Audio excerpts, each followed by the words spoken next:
Them triggers. Them triggers. Let's talk about them triggers. Check the mic and make sure it sound right, boys.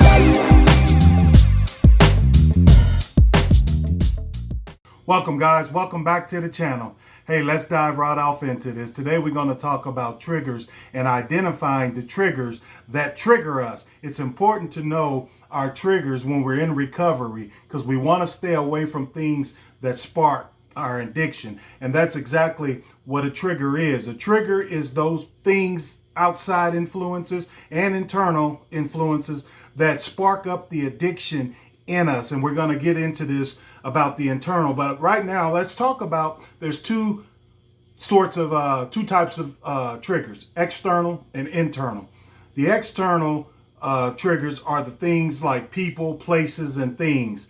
And we need to come to a place to identify those external triggers that trigger our addiction, because we need to know, because in knowing this, it keeps us from going into certain areas, places, being with certain people, and doing certain things that will spark up the addiction in us. And when I talk about people, places, and things, these external triggers that trigger us, we need to understand what they are as individuals. My triggers, my external triggers might be different than your external triggers. But in our recovery, it's important that we begin to understand and take a deep dive into those things that trigger us. As you can tell by my thumbnail, in my active addiction, those were my three biggest triggers right there: women, money, and alcohol. When it came to money, money just sparked my addiction. I don't care. As soon as I got a good sum of money, $50 or more, and sometimes it didn't take that much, but when I had money, it triggered the addiction in me. That's why I couldn't. Paydays were just total loss for me, man. And keeping money on me was just futile, because money was triggering my addiction. That was my number one trigger right there. Alcohol, thinking that I can just sometimes on the weekend, this weekend I'm not going to get high, I'm just going to drink. Not realizing drinking doesn't do it for me in addiction. We could kid ourselves and thinking, well, I kidded myself thinking, well, I'll just drink and I'll be okay. But not knowing that alcohol triggers the addiction in me. It's not going to just end with me taking a drink. At some point, I'm going to go find some dope. And that was the case over and over and over again. And then with me and my addiction, it came to certain type of women. Whenever I got high, I had to have certain type of women. It went hand in hand with my addiction. And even later on, in recovery, I can see where sometimes these triggers, they still try to trigger me. You're never going to get to the point, well, you get to the point to where you're able to deal with them. But yeah, things still try to trigger the addiction in me. But I've got enough days between the last time I used and now, and I got more power through God to know that when my thinking is going into these different places and these things, and I know to stay away from places that I just don't belong. That's how you have to do this, guys. We got to know what our triggers are, and we got to know, what we're up against, because going into this recovery blind and don't know the things that trigger us, we're just setting ourselves up. Now let's talk about internal triggers. Internal triggers, and they've got this acronym out called HALT. It stands for don't ever get too hungry, don't ever get angry, don't ever get too lonely, and don't ever get too tired. Internal triggers to me, and guys, I'm no counselor, I just speak from my experience. Internal triggers, looking back on it, whenever I was depressed, whenever I was having anxiety, whenever I was worried about a lot of things, now looking back on it, I could see how those things triggered the addiction in me, because when I was worried or just angry, I needed something to make me get out of that. I didn't want to feel angry. I didn't want to feel worried. I didn't want to be anxious about things. And so and this was all, automatic for me. When those emotions were on me, my addiction would tell me we need to escape from this.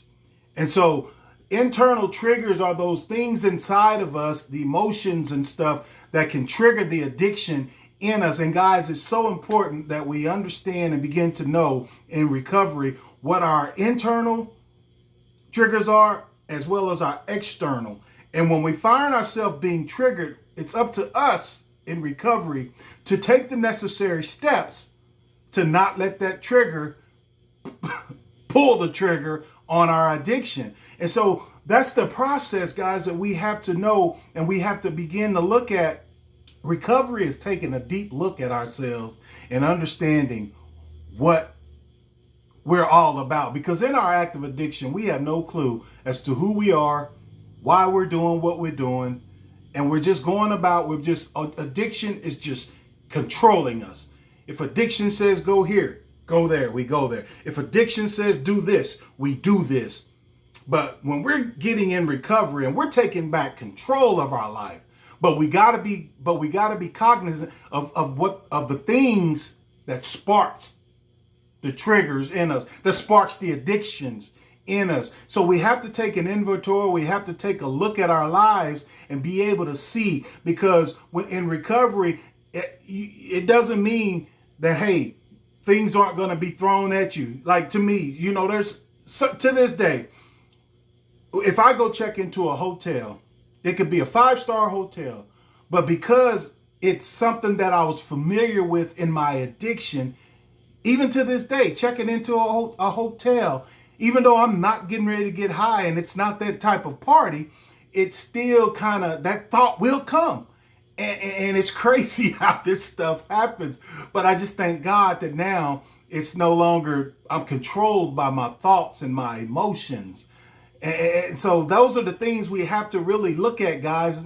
Today I thank God that I can actually have money in my pocket and not be controlled by my addiction. And these are the things that are possible with us, guys. Because if you're at that point now where you feel like, man, I just have no control over myself, I come to just tell you, man, through the process, you will gain control back.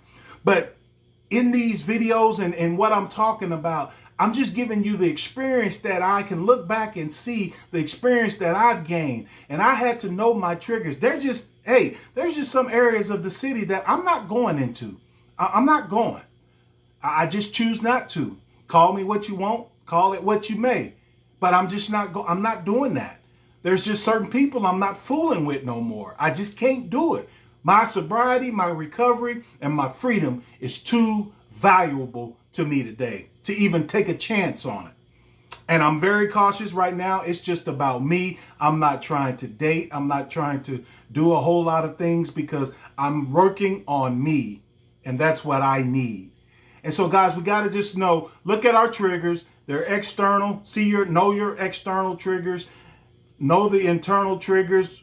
It could be depression, anxiety, worry. It could be a lot of things. But this is the stuff within us that sparks the addiction in us. And everybody's different. I can only give you what I give you, but you have to do a deep dive into yourself and take an inventory of yourself and see the things that trigger you. See how worry triggers you. See how anxiety triggers you. See how depression triggers you.